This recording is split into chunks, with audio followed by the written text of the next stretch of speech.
New report answering some of the lingering questions after 3 teenagers were shot and killed in Rockdale County. The sheriff says that the teens were trying to rob a group of people in a front yard. One teen allegedly fired a shot and the homeowner then fired back. Joe Hankey is walking us through the new details, and we want to warn you some of this is very graphic. Joe?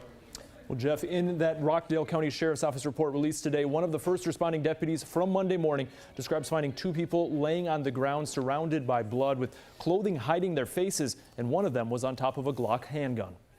A white oak court.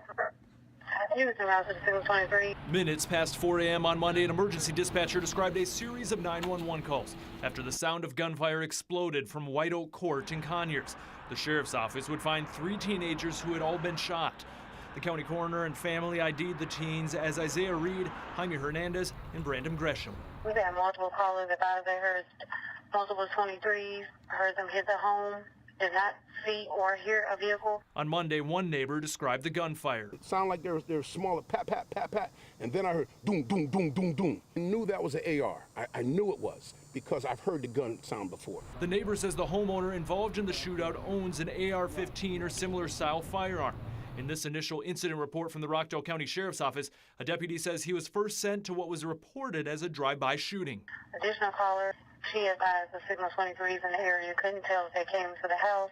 One call is upstairs in the hallway. The deputy writes he told other units in the area to go to Poplar Street to canvass the area in case the vehicle was still in the area. Are there any reported injuries at this time? The deputy says as he pulled up to the address, he found a male lying face down in the road with his hands underneath him. He wrote the male was wearing a pink hoodie and a purple shirt over the hoodie with the hood tied around his face as if to conceal his identity.